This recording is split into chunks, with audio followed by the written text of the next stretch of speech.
بسم اللہ الرحمن الرحیم۔ ہم بہرے بے کراں تھے ابھی کل کی بات ہے۔ ہم بہرے بے کراں تھے ابھی کل کی بات ہے۔ کشتی کے ناخدا تھے ابھی کل کی بات ہے۔ تم کارواں کے ساتھ تھے تمہیں یاد تو ہوگا۔ ہم میرے کارواں تھے ابھی کل کی بات ہے۔ سامعین گرامی قدر، السلام علیکم۔ میری آج کی گفتگو کا عنوان ہے ہم میرے کارواں تھے ابھی کل کی بات ہے۔ جناب والا، ہم میرے کارواں تھے، یہ حقیقت ہے، دنیا جانتی ہے۔ ہم علم و فن کا مخزن تھے، ہم لیلائے شب تھے، ہم سورج النہار تھے، ہم قافلہ سالار تھے، ہم رہنما و رہبر تھے، ہم چلے تو ایسے چلے کہ جان سے گزر گئے، ہم رکے تو ایسے رکے کہ کوہ گراں کی طرح اٹل ہو گئے۔ اپنے میزائلوں پر اترانے والوں سنو، اپنی ترقی پر ناز کرنے والوں سنو، ریاست میسور کی اسلحہ ساز فیکٹریاں یاد کرو، اور پھر یہ بھی یاد کرو کہ پہلی بار میزائل ٹیپو سلطان نے انگریز فوج کے خلاف استعمال کیے تھے۔ منظر بھوپالی نے کتنا خوبصورت نقشہ کھینچا ہے۔ تھی وہ رفتار کے لمحوں میں خلا تک پہنچے، تھی وہ رفتار کے لمحوں میں خلا تک پہنچے، تم گئے چاند تلک ہم تو خدا تک پہنچے۔ سامعین گرامی قدر، جب لندن کی گلیوں میں چراغ تک نہ جلتا تھا، اس وقت قرطبہ بغداد روشنیوں، رنگ و نور کا مرقع تھے۔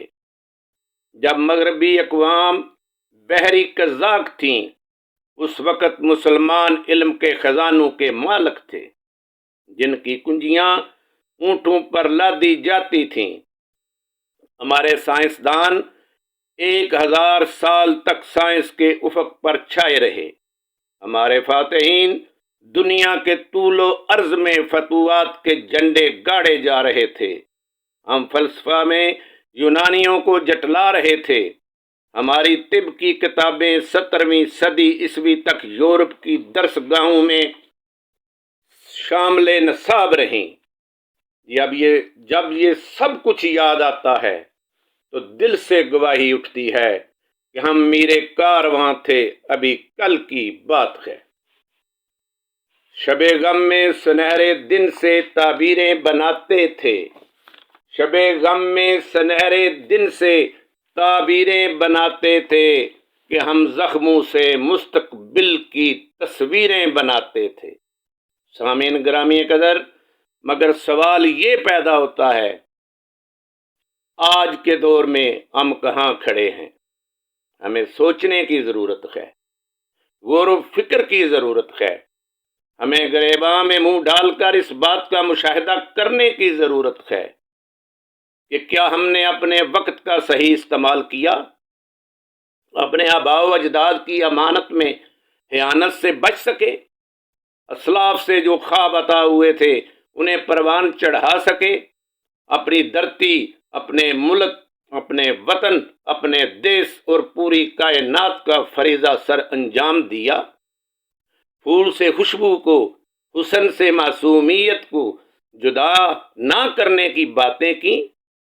ہنرمند کو اس کی محنت کا صلہ دیا؟ اس کے حقوق کا تحفظ کیا؟ کیا اپنے فرائض نبھائے؟ ہم شجاعت، صداقت اور امامت کا سبق بھول چکے اور ہوا کی بیٹی کے سر کو ڈھانپنے میں ناکام رہے، اور اس کا جواب بھی یہی ہے کہ ہم نے اپنی آزادی کے بدلے غیر کی غلامی پر ناز کرنا افضل و مقدم سمجھا۔ ہم نے اصول علم سے منہ موڑ لیا، کتاب ہاتھ سے چھوڑ دی۔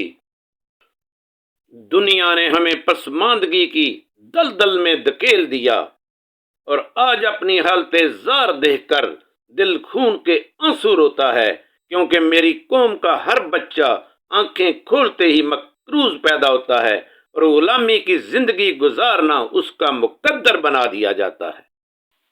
کسی نے کیا خوب کہا ہے، بارود کے بدلے ہاتھوں میں آ جائے کتاب تو اچھا ہو، بارود کے بدلے ہاتھوں میں آ جائے کتاب تو اچھا ہو، اے کاش ہماری آنکھوں کا یہ خواب تو اچھا ہو۔ ہر پتا نا آسودہ ہے، ماحول چمن آلودہ ہے، رہ جائیں لرزتی شاخوں پر دو چار گلاب تو اچھا ہو۔ حضور والا، آئیے دعا کرتے ہیں کہ امت مسلمہ ارتقا پا لے، اوج کمال کو چھو لے، ہماری عظمت رفتہ کا احیاء ہو جائے، یہ طائر پھر بالوں پر پا لے، یہ پاتال کو چھوتی قوم پھر نشاط ثانیہ حاصل کر سکے، یہ شمشیر براں پھر آب پا لے، یہ شمع کشتہ ایک بار پھر حیات حاصل کر لے، یہ شوریدہ بخت قوم اپنا مقدر پھر سنوار لے اور دنیا کی امامت کے فرائض سنبھالنے کے قابل بن کر ایک بار دوبارہ امیر کارواں کا کردار ادا کر سکے۔ میں اپنی گفتگو اس شعر پر ختم کرنے کی اجازت چاہوں گا۔ جو رہ گیا وہ منظر بنا بھی سکتے ہیں، جو رہ گیا وہ منظر بنا بھی سکتے ہیں، ہم اس بلندی پہ دوبارہ آ بھی سکتے ہیں، اگرچہ خشک پڑے ہیں کئی زمانوں سے، جو راہ میں آئیں تو دریا بہا بھی سکتے ہیں۔ ہوائے دہر الجھتی ہے کیوں چراغوں سے، ہوائے دہر الجھتی ہے کیوں چراغوں سے، بڑک اٹھے تو یہ تجھ کو جلا بھی سکتے ہیں۔ شکریہ۔